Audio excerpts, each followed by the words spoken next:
Welcome to The Planted and the Poured, a space for real conversations about life as it is while we're becoming who we were created to be. Before I ask you a question, I just want to put a little disclaimer at the top of this episode.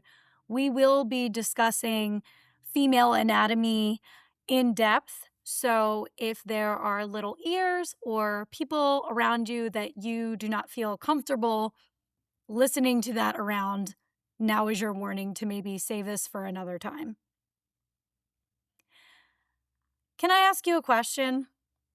Can you answer these questions without Googling them? Question number 1, when are you actually fertile? Question number 2, can you get pregnant while you're breastfeeding? Question number 3, when do you ovulate?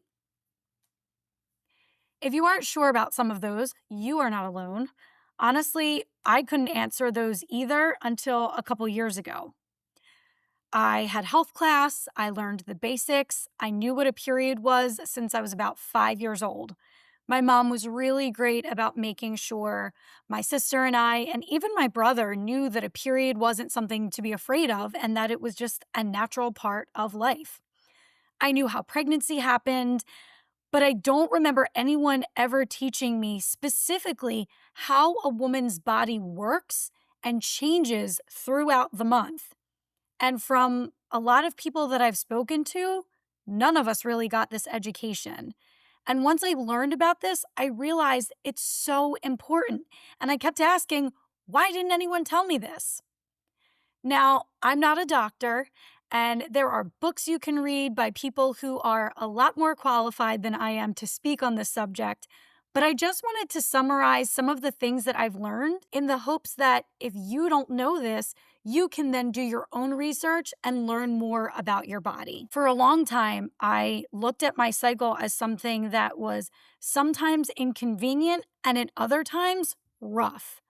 I had really, really heavy periods and debilitating cramps that would sometimes leave me doubled over when I was teaching at work. And I went to the doctor and I was told that birth control would help regulate my cycle. And while it did ease a lot of my symptoms, as I learned more about how my body worked, I realized that I had just put a Band-Aid on a problem that I didn't fully understand. I learned that the things that I was going through weren't random or just part of being a woman, but it was my body actually trying to tell me something. So if you listen to most podcasts or read most books about the menstrual cycle, most people will make an analogy to the 4 seasons. I'm going to dare to be different and introduce another way to think about it. I want you to think of the menstrual cycle like someone who is preparing to host a really big party. So the first phase is known as the follicular phase. I want you to imagine you are preparing your home for people to come over, and before everybody arrives, you are getting everything ready. You are cleaning the house, organizing things, planning out the meal, and that's kind of what's happening inside your body.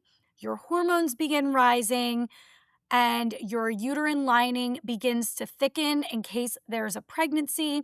And a lot of women notice that during this phase, you have more energy and creativity and motivation. Then you get into the second phase, which is really one event, which is called ovulation. Ovulation is when one egg is released from one of your ovaries. So going back to our party analogy, this is the moment when everything's ready, the table's set, the food's prepared, and the door is open.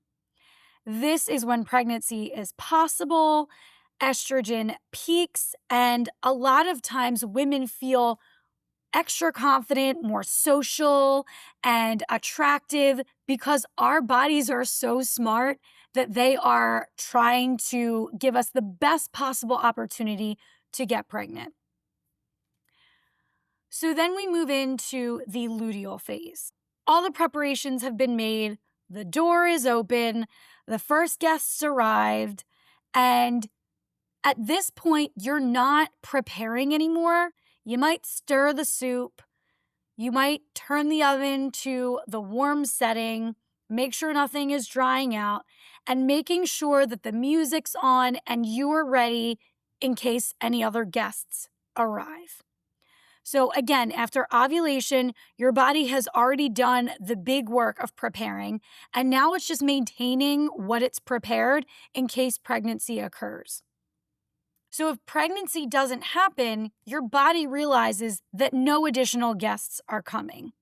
So then it stops trying to keep everything warm and your hormone levels begin to fall. And this transition is when many women experience PMS symptoms like mood changes, fatigue, cravings, or maybe feeling a little bit more emotional. This does not mean that your body is failing or that you're a terrible host. It just starts to get ready to clean up for something that didn't happen. So then the final phase is menstruation, which is the reset. So this is the host cleaning up, putting things back in order, storing the food. And so this is when your hormones drop, the lining of the uterus sheds, and the cycle gets ready to begin again. So your period is actually not your body punishing you, it's just cleaning up. If you're tracking your cycle, the first day of your cycle is the first real day of your period. So, not when you get some spotting in your underwear, but when you actually need to wear something like a pad or a tampon or a menstrual cup. That is the first true day of your cycle. And so, if you're tracking your cycle, which is always a good habit, especially when you go see the doctor, they usually ask you when the first day of your last period was. This is a good practice to have, just to know what's going on and when. So now that I gave you a brief overview of the basic rhythm of the cycle, I want to talk about some things I wish everybody knew, and I wish I knew about 10 years ago, or even when I was in high school. So myth number one is that you can't get pregnant while you're breastfeeding. People believe this because breastfeeding can delay ovulation and you can't get pregnant if you don't ovulate. But ovulation can happen before the first postpartum period, and breastfeeding is not automatically birth control. So if you are trying to prevent pregnancy while you are breastfeeding, you need another way to go about that. The second myth is that you can only get pregnant on the day you ovulate. Now, while ovulation is necessary for pregnancy, sperm can survive for several days, which makes your fertile window several days long. So, for instance, if you have unprotected sex a couple days before you ovulate, the sperm could be still swimming around waiting for that egg to be released, and fertilization can occur a couple days after you had unprotected sex. The third myth is that every woman ovulates on day 14. You may have heard of the rhythm method being promoted as a method of birth control years ago. Today, there is something that's similar but way more accurate called natural family planning. So the rhythm method would basically count 14 days into your cycle and assume that every woman was going to ovulate on that day. And so in that window of time, people would abstain from unprotected sex. That's not accurate because not every woman ovulates on day 14. Cycles are different for different people, and things like stress or illness or other factors can affect ovulation. Your body is not going to release an egg if it feels like the environment is not safe to grow a baby. And so you can't just assume that you're going to ovulate on day 14 of your cycle. Nowadays, there is a way to prevent pregnancy called natural family planning. This involves tracking your cycle as well as biological markers that indicate if you ovulate. So, natural family planning involves taking your temperature every day because when you ovulate, your temperature noticeably spikes and then drops off. Another biomarker that's used for natural family planning is checking the consistency of your cervical mucus, which is the discharge that you find in your underwear. When you are preparing for ovulation, the discharge becomes thinner and almost looking like egg whites because, again, your body is trying to get you pregnant. And so, with that consistency, it's easier for sperm to enter the uterus. By paying attention to these biomarkers, you can understand when you specifically are ovulating, and it's a lot more accurate than the rhythm method, which is pretty much guesswork.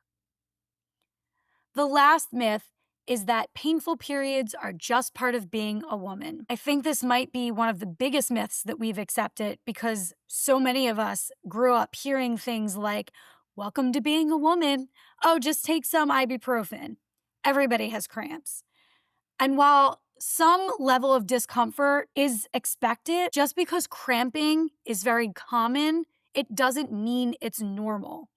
If you, like me, experienced cramps that leave you curled up in bed or missing work or school or just unable to function normally, that's not something that you just have to accept. It's not part of being a woman. Pain is one of the ways that our bodies communicate, and so it's not something to just ignore and sweep under the rug. Sometimes it's your body's way of saying, hey, something needs attention. Some reasons that you could be experiencing really heavy bleeding or intense cramping could be things like ovarian cysts or endometriosis, but I don't want you to panic and diagnose yourself because there are other reasons why you might experience cramps. It could be something that you're eating. It could be the products that you're using that are disrupting your hormones. There's a lot of reasons for this, and I think it's important for people to understand that you don't have to experience this. You don't have to live like this. You can do a little bit of research and learn more about your own body and kind of be a detective to figure out what's causing this so that maybe you can feel better. I think for a long time, women have been told just to push through, but understanding your body also means paying attention when something doesn't feel right and understanding that you should be asking questions. The goal of today's episode isn't for you to diagnose yourself or to be scared. It's just to become more curious instead of just accepting things as normal. So here's my challenge for you. For 1 month, you are going to just notice things. What day of your cycle is it? How's your energy? Does your energy change throughout the month? Does your mood change throughout the month? What about your sleep or your cravings or your stress levels? Again, you're not trying to judge yourself. You're just learning the language that your body has been speaking. Now, if you're on hormonal birth control, you might be thinking, well, wait, what about me? Because your experience is going to look different because most hormonal birth controls kind of flatten out some of these symptoms. Hormonal birth control works in 3 ways. Typically, it prevents ovulation, it thickens the cervical mucus so that it's harder for the sperm to reach an egg, and it thins the lining of the uterus. So the bleed that you have during the placebo week is not the same thing as a menstrual period because you didn't actually ovulate. It's called a withdrawal bleed because it happens in response to the change in your hormone levels. So if you are on hormonal birth control, while it's always a good idea to track when this bleeding occurs, your little piece of homework is going to be different. This week, I want you to learn one new thing that helps you better understand your body. And then I want you to share it with another woman. It could be your sister or your mom or your daughter or a friend, because a lot of us were not taught this growing up. And I think there's something really beautiful about the fact that God created our bodies with so much complexity. We weren't created accidentally, and our bodies aren't something to be ashamed of or embarrassed by. I don't know if you remember using a tampon or a pad, especially in middle school or high school, and you would slip it up your sleeve and Act like a ninja on the way to the bathroom because God forbid anybody know that you were on your period. And I hope that someday we can get to a place or get our daughters to a place where they don't have to be ashamed of a natural body function. So, whether or not you ever have children, your body is still worth understanding and caring for. And so, I know this topic can feel a little uncomfortable, but again, I think women deserve to have honest conversations about how their bodies work. So, if I said something that was new for you, I encourage you to subscribe to the podcast and share it with a friend who could maybe benefit from learning a little bit more about her body. This podcast is a conversation that we're creating together. And so, if there's something that you'd like to share or talk about, you can plant a seed through the Seeds of Conversation Google form by using the link in the show notes. I hope this met you right where you're at today, and I'm truly honored to be with you as we become who we were created to be. Until next time.